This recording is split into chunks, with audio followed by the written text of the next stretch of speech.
Last time we were here, we were talking about the respiratory system. I made a big point of stressing that oxygen and CO2 move independently, right? Uh,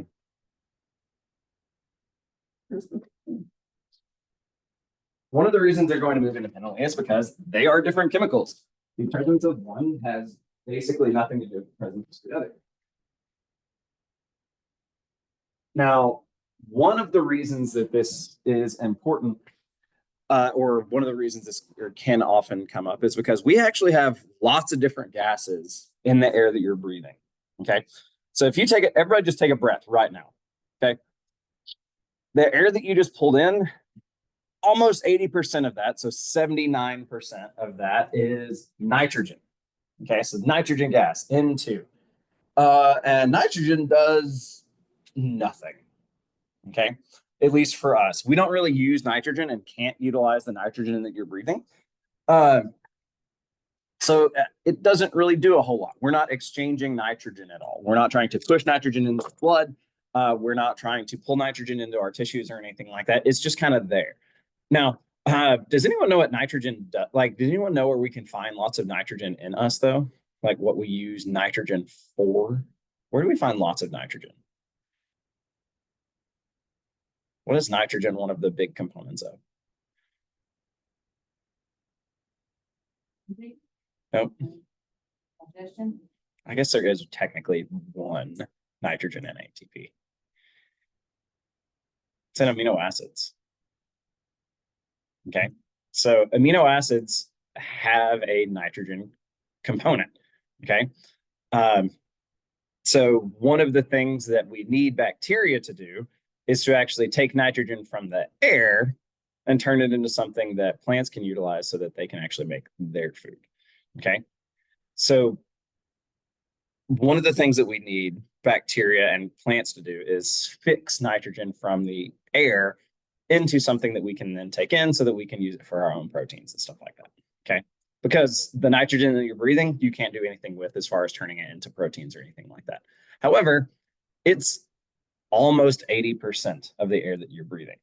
Okay. Now we are basically at sea level. We're not truly at sea level. We're a couple hundred feet above. But for all intents or practical purposes, we are basically at sea level. So we have right now the air around us is exerting a pressure of 760 millimeters mercury of pressure. Now, of that 760, 78.6% of that is nitrogen. So if we want to figure out how much nitrogen there is in the air, all that we need to do is simply take that 760 millimeters mercury and then multiply it by 78.6. Okay, so that's going to tell us that 600 millimeters mercury, so 600 of that 760 is actually from our nitrogen. So this is what's known as a partial pressure. If this is the overall pressure of the air that we're breathing, 80% of that pressure is coming from nitrogen. Okay. As we move down, the next most common thing is now going to be oxygen, O2. Now, do we have any usage for oxygen? Yes. Okay. This is the one we want. Okay. This one is going to be right around 21%. Okay. So this one's around 21%. So what percentage of our stuff is oxygen? 21%. Okay. So 20.9, 21 is basically the same. Okay. So 21%. So if we want to figure out what proportion of this it is, all we're simply going to do is take that 760 and multiply it by 21. Which has already been done on the board. That's why I'm trying to read those tiny little letters. 159. 759. That means all the other stuff in the air that we're breathing is making up little tiny amounts of what's left. Okay, it's really the oxygen and the nitrogen that matter. The next one down is CO2. And the CO2 that we're breathing is 0.04%. Okay, so 0.04%. Very, very small. However, the fact that that's very, very small is actually really useful. Why?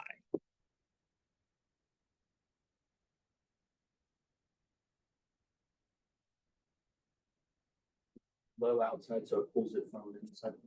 Exactly. Because it is low outside, it's going to do a very good job of pulling the CO2 out of our blood. Because remember, the main thing that we're looking at for rate, or one of the big things that we're looking at for kind of flow of these gases, is going to be a pressure gradient. The bigger the gradient, the faster it's going to move, which means if we take the air in our blood, which has a much higher than 1% or 4/10 of 4/100ths of a percent, okay, because it's much higher than that, we're going to be able to pull the CO2 out of the blood very quickly. Okay, so we're going to be able to very efficiently get that out. Okay, the same thing goes when we have our deoxygenated blood, which is going to contain some amount of oxygen, just a lower number than 21. We'll be able to pull that oxygen in. Okay. Now, these numbers are once again at sea level. Above sea level, it is very different. Above sea level, our total amount of oxygen is going to be at 110 millimeters of mercury. That is significantly less than 159. This is because the total value at 10,000 feet is 523. So we've gone down by over a third. So we're going to lose a third of our oxygen. That's a problem, considering this is how much oxygen we need. So that means, what do we have to do? We have to get this number of oxygen molecules all the time. So that means we're going to have to breathe harder and breathe faster just to be able to stay the same and just be able to do kind of maintenance levels at elevation. That's why being at elevation is a little bit tougher. Below sea level, it actually works out to be the opposite. Below sea level, you have a lot more pressure, and thus you have a lot more availability of these things. And this is just 33 feet below sea level. 33 feet below sea level is all it takes to get you to double the pressure. So that 32, 33 feet, 10 meters. If any of y'all have ever done scuba diving or thought about going scuba diving, 32 feet is one of the big numbers that they want y'all to remember.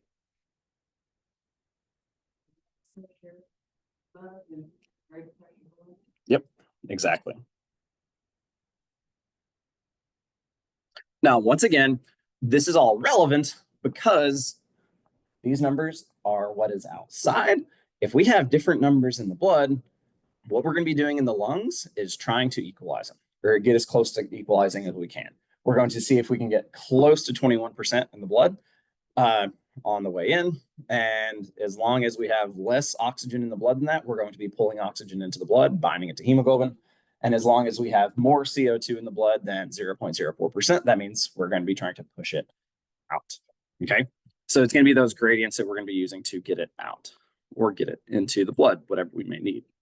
Okay. Now, the opposite of this is also going to be true in the tissues. Okay. Remember, this is we're going to not see similar numbers to this in the tissues, but we are still going to be seeing different numbers in the tissues versus in the lungs. But all of this is going to be dealing with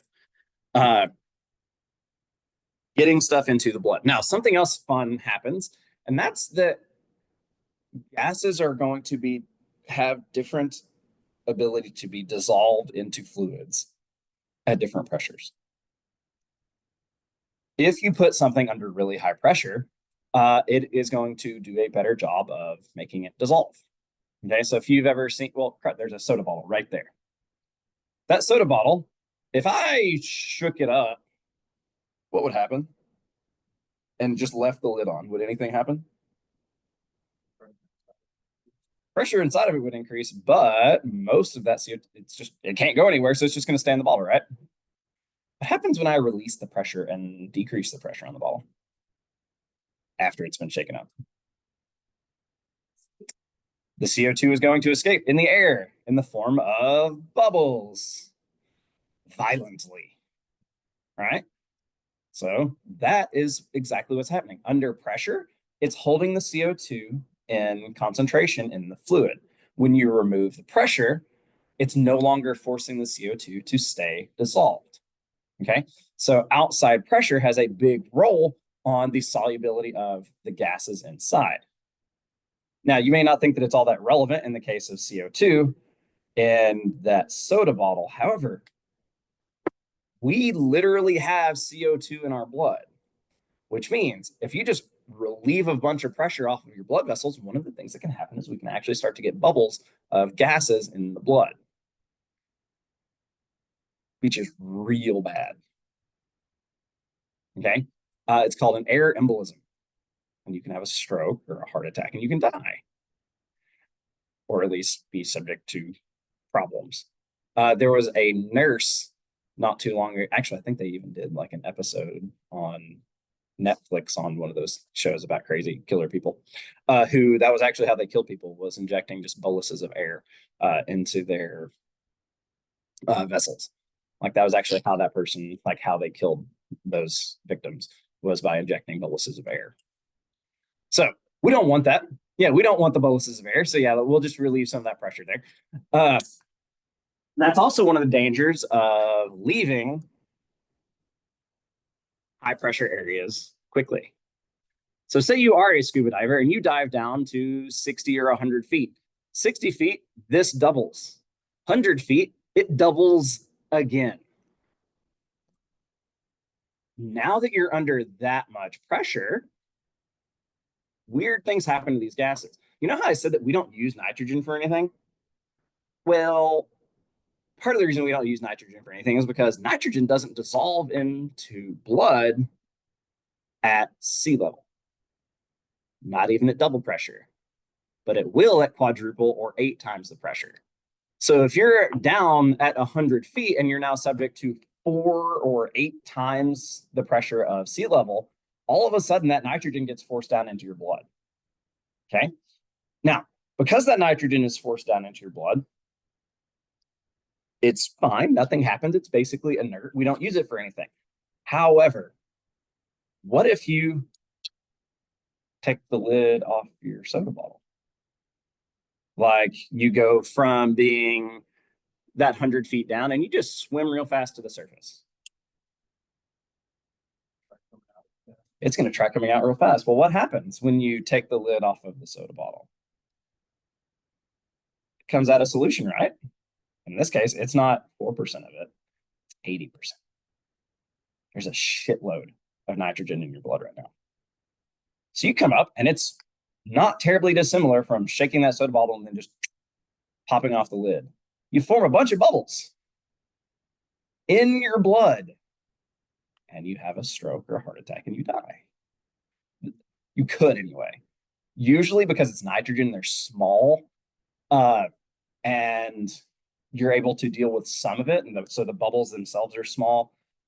So they're less likely to cause big clogs or anything like that. And you can have it diffuse across membranes and stuff somewhat quickly. But we call this the bends. So if you've ever heard of a diver getting the bends, that's what has happened is they've gone from being at really, really high pressure, very, very deep, and they've risen to the surface too quickly. They usually do this because they run out of air and they get scared or something like that, or they're just not paying attention. But when you're at depth, you consume way more of your tank than you do at sea level or when you're diving shallower. That's because everything's under a lot more pressure. So you have to pull more air out of your tank into your lungs just to get your lungs to inflate because your lungs are under that much more force because they're underwater that far. So you have to pull in 4 or 8 times more air than you would at 32 feet or sea level.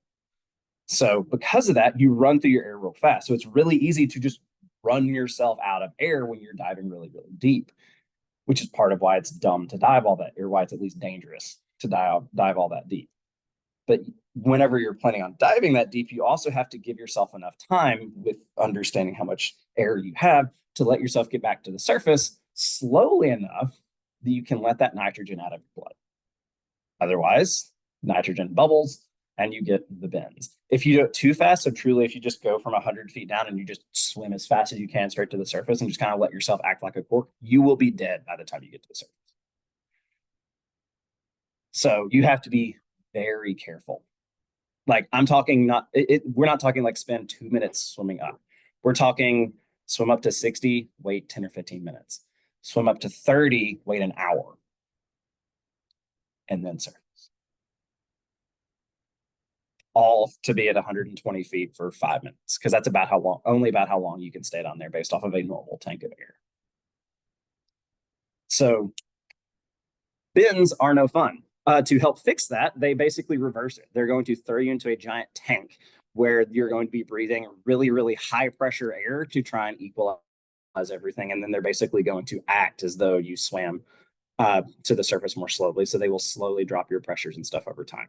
But this is also not fun because oxygen at high concentrations and at high pressures is also going to act as a poison.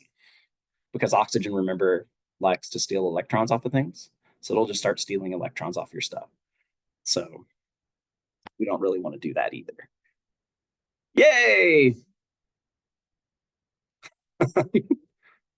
There's some cool stuff down there, but actually not really. After you get down below like where the sun penetrates, it's no longer like where the sun penetrates really, really, really well. So you don't have like there's no coral at 100 feet down. So it's just like it's the, not re- there are ships and there are fish and stuff like that. It's just not there's no coral, and because there's no coral, you have a whole lot less of everything. Um, Now, the pressures that we're looking at in systemic cells, we're looking at partial amounts of CO2 at around 45 millimeters mercury. Oh, I didn't actually write that.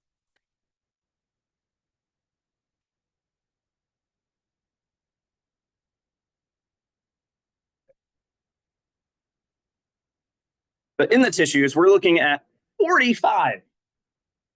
45 is a lot higher than 0.3. So that means we're going to do a really good job of pulling CO2 from the tissues into the blood. And we're also going to do a really good job of pulling CO2 from the blood in the lungs out to the environment. Because even once we get blood to the lungs, we're still looking at a partial pressure of 40 millimeters mercury in that blood. So 40 is still significantly higher than 0.3. So most of that CO2 is going to leave the blood. So it's going to move down, be basically bereft of CO2, pull it in, and we can continue doing this. This way we can get rid of all of that CO2 waste that we are generating as a byproduct of doing aerobic respiration.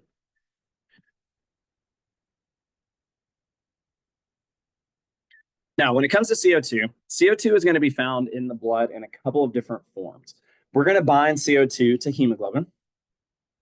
Some amount of CO2 will be bound to hemoglobin. Some of that CO2 will instead be moving through the blood as carbonic anhydrase, okay, or carbonic acid, rather. So we're going to be moving it around through the blood as carbonic acid, which means CO2 is acidic, okay? Now,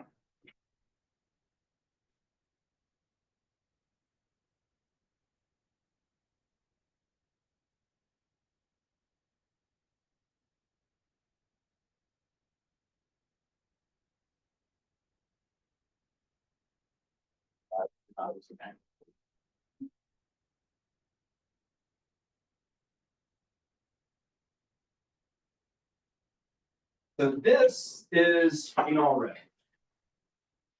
Phenol red has this sort of reddish color when it is at normal pH or at sort of neutral to basic. Okay. So neutral pH, it's going to be this kind of reddish orange color. When it is acidic, it will turn yellow. Okay. It's going to go to orange first and then turn yellow. When it is alkaline, it will turn red. Okay. Now, we exhale CO2, right? So if we exhale CO2,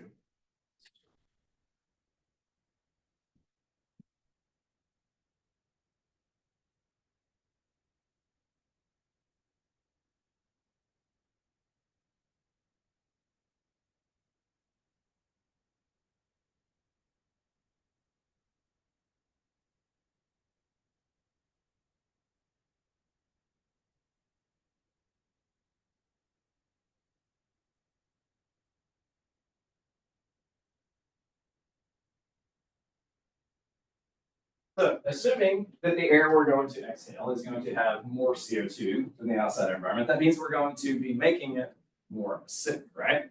So if I take this, which is in this current kind of red-orange state, so at a neutral pH, and I start exhaling into it, what do we expect to happen? Like an orange yellow color.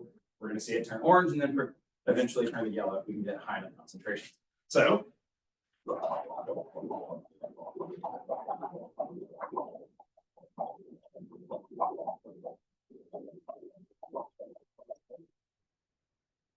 change the color because I'm putting enough CO2 into it that it's going to change color.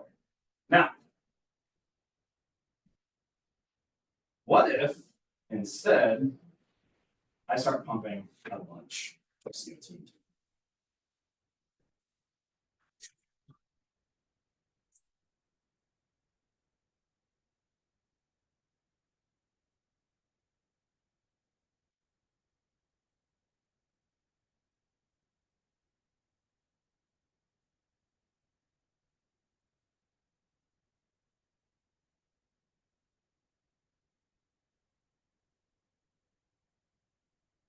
See how much faster it changed? Why? Higher level of CO2. Higher levels of CO2. Okay? That's all we're looking at. Oxygen played no role. It's just CO2.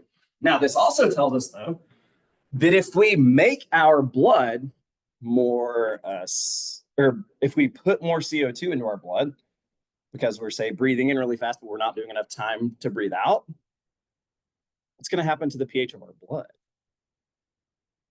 It's going to go down. It's going to get more acidic. Okay? That is why you take someone that is hyperventilating. They're breathing too fast. They're not getting out all their CO2, and you give them a bag to breathe into so that they start to rebreathe the CO2 that they're generating, which means they're going to fairly quickly get to the point where they're going to start having such high levels of CO2 out here in the air that they're breathing in that they're not going to have any of it leaving the blood. And eventually they're going to start even pulling some of it into the blood. At which point their breathing rates and everything like that are going to slow down because all of a sudden they brought their pH levels back to normal.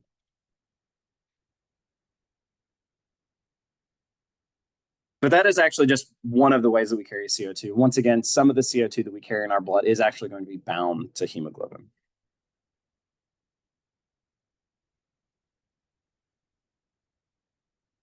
"70 square meters surface area." That's just so much. Every time I see those numbers, it's like, that's just a ridiculous surface area in our lungs. Okay. Now, we call this idea of the air or regulating the flow into our arterioles and particularly around the alveoli of our lungs. We call this ventilation perfusion coupling. Basically, what this means is that we're going to either bronchodilate or bronchoconstrict, so open or close, vice versa. So close or open our bronchioles so that we can get more or less air into particular alveoli so that we can get or control rather the amount of diffusion of these gases in the lungs so that we can, like if you're doing quiet breathing, we don't need to have everything open. But if you're, say, exercising, we probably do want everything open. This way we can control how open those bronchioles are so we can control how much air is actually coming in so that we can control how much air we are exchanging in the lungs. And all of this is going to be based off of increased or decreased oxygen and CO2 in the blood. Okay, so all this stuff is going to be monitored, which means we have to monitor the blood for oxygen and CO2. Okay, so this means we're going to have baroreceptors monitoring pressure, but we also have chemoreceptors that are actually going to be monitoring the presence of these chemicals and their concentrations. And all of that stuff is, of course, going to be controlled where? What part of the brain monitors this stuff and controls things like respiratory rate and rhythm? The medulla oblongata. Very good. Not just for making alligators angry.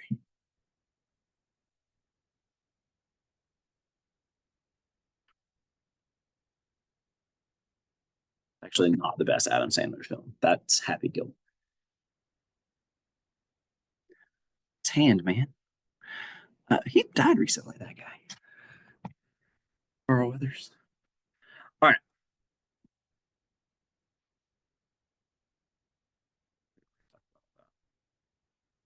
Now, one of the other ways that we're going to carry CO2 in the blood is as bicarbonate ion. So hemoglobin does a couple things. We transport oxygen, particularly we attach that oxygen to iron in the hemoglobin. Carbon dioxide binds to the actual globin molecules themselves, and then hydrogen ions, which is also acid, can bind to the globins themselves, which means we utilize the hemoglobin not just to carry oxygen, but to carry CO2, as well as manipulating the pH of the blood. All of that is quite good.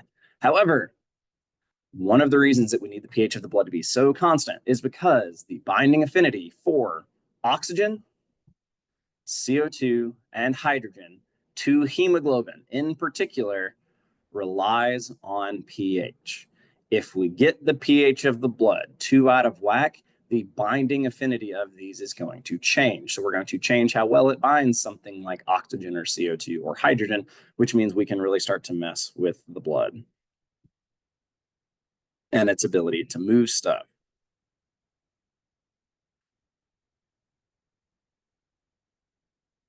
Now, once again, we also have to deal with elevation here. We get much, much better saturation at sea level than we do at elevation, okay?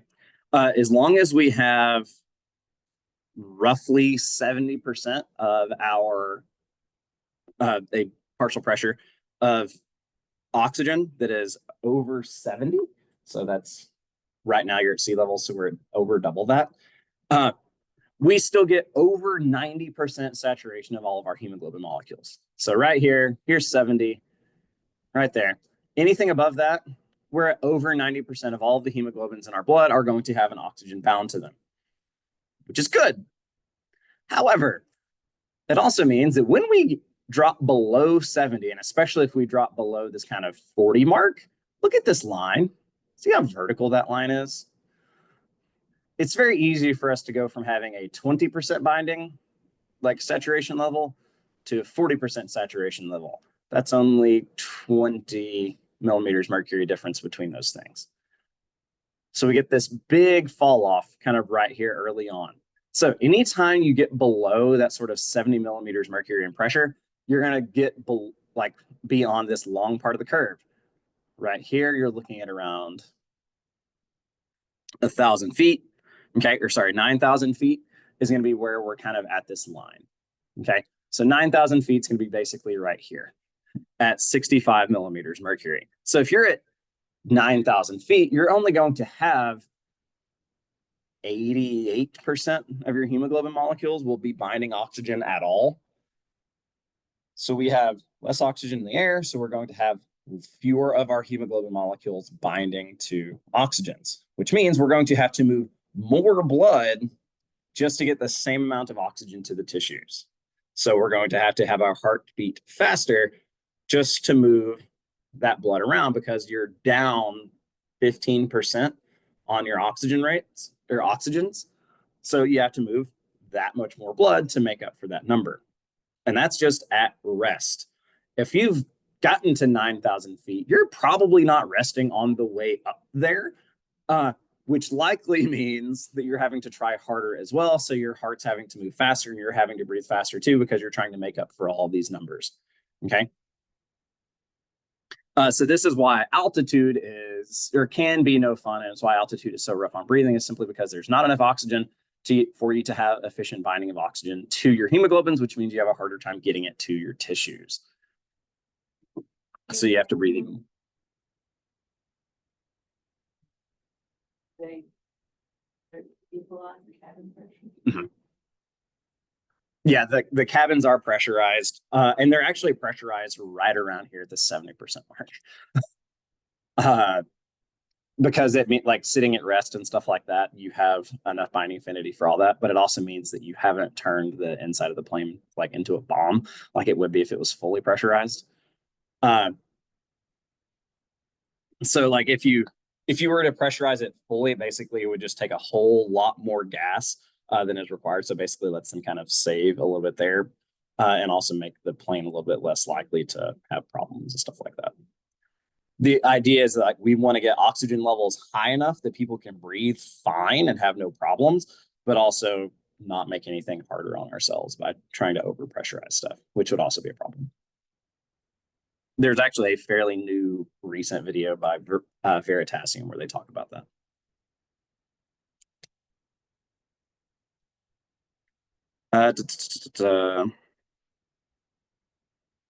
If you've ever had altitude sickness or you know of anyone having altitude sickness, this is actually one of the things that can happen once you get really low oxygen saturations. People will start to have headache, and eventually they'll start to get nauseous. They'll have pulmonary edema, cerebral edema. Remember that swelling in those places. They'll also sometimes start to have like hallucinations and all kinds of fun stuff once you get to really low oxygen levels. Like can happen at really, really high altitudes.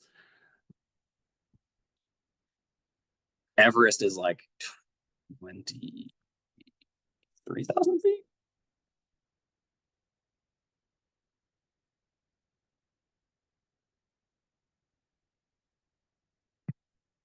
29,000 feet. High. So 17,000, you're looking at an oxygen or hemoglobin saturation of 75%. That was actually why it was so impressive for people to be climbing Everest in the first place, because like you basically have to take oxygen with you, or at the very least, like do the high altitude part super fast. Which is part of why it was so tough for people that were trying to climb it without oxygen. It actually, technically, I think has been summited without someone carrying supplemental oxygen. But it was a experience. But you do actually hear about people going into those altitude sicknesses and stuff like that. But you also run into sicknesses and stuff like that for people under pressure as well. So another thing for divers to worry about is what they call nitrogen narcosis. So once again, if you get enough depth, you can actually force nitrogen into your blood. So the tanks that are on your back when you're diving contain the same air that you have here. It's just pressurized. Okay. So most of that air is going to still be nitrogen. So you're breathing this stuff in. So if you go deep enough, some of that nitrogen does get forced into your blood. That's where that nitrogen for the bends and stuff came from. However, once you start to get nitrogen into your blood, it's not technically affecting anything, but your brain starts to act a little weird. So you'll sometimes hear people going into what they call nitrogen narcosis. So they start to act weird. Sometimes they'll have hallucinations. Sometimes they'll just not go crazy, but they'll get paranoid, or they'll just start acting weird. Sometimes, or like there have even been stories of people forgetting that they were diving and like literally taking the respirator out of their mouth and like starting to breathe in water and all this kind of fun stuff, which is, we're talking 100 feet down or more, which is bad. And then also because that's happening, when someone goes to help you, sometimes you start fighting with those people, and then you'll have two people die instead of just one. My uncle was actually diving with a guy. So my uncle is like a dive master and stuff, and he actually taught me how to scuba dive. We fed catfish hot dogs the very first time scuba diving. It was super fun. Like I still remember the vast majority of it, which is impressive since I actually don't have a good memory. But they were diving on a wall. Okay, so like they're actually down in Belize. Now, Belize has this big, they call it the big blue hole. It's literally just like a sinkhole. It's like a big cylinder. At the surface, it's like 50 feet, which is fine. And as you go down, you actually can quickly approach like the levels of where things like sunlight stops hitting stuff. So you actually see plants and corals and stuff like that go away. So you're going to see these like lines and this degradation as you go down. Well, the problem anytime you're up against a wall is it's really easy for a current to come in and push down. So they're sitting on this edge of stuff and just kind of looking at things and literally standing next to the wall. And all of a sudden they get hit with a current. And this current shoots them straight down. He said we went from 60 feet to 140 feet within a matter of seconds. He was like, which is real scary. It's like, and on top of this, like he's like, the guy that I'm diving with starts losing his mind. Not just scared because of this, but like he actually went to pull the regulator out of his mouth. Then he went to pull my uncle's regulator out of his as they were like kind of fighting over things. And like he said he had to literally physically shove him against the wall, like hold his face against the wall, like with his respirator there for a few moments to like get the dude to calm down. He was like, it was like I was having a bar fight. It was just I was 140 feet down. Yeah. And he was like, it was he said it was without a doubt the most scared I've ever been while diving. How long did he take to come up? An hour and a half.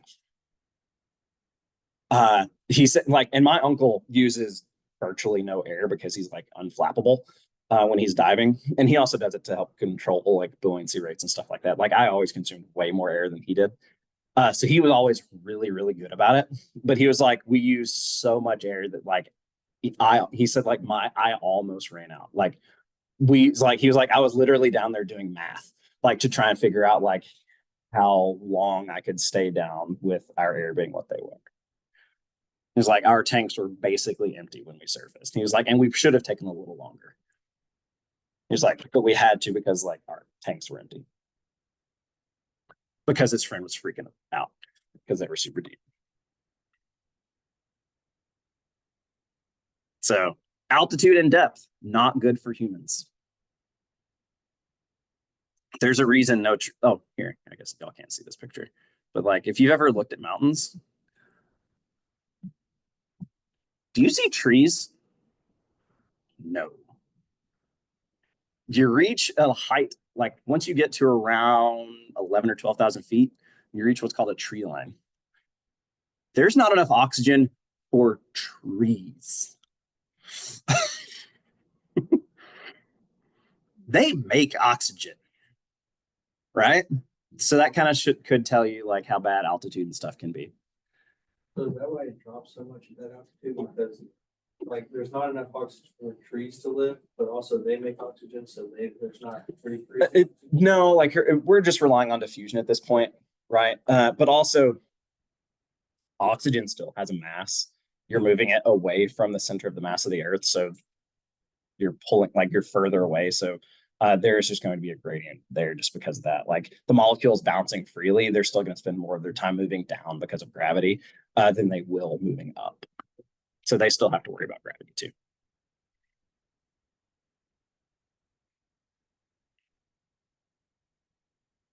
So we've talked about that. We talked about that. Most of this is just physiology stuff. All right. So what we're going to do now then is basically just give y'all more time to review structures and stuff in all the various torso models and lung models and things like that. Make sure you can find and identify everything. If you want to go ahead and do one of the virtual labs, you are welcome to do so as well. There's not a whole lot of anatomy and stuff to talk about today. Oh, I don't think I had this model out for y'all last time, but this is a trachea. So here's your thyroid cartilage, laryngeal prominence, hyoid bone, epiglottis. But here we have the actual vocal cords, and connected to this is actually something that you can pull. So you can actually see how the cornicular cartilages and auricular cartilages move to manipulate the vocal cords. So y'all can look at that. A little bit. So yeah. Lungs are weird.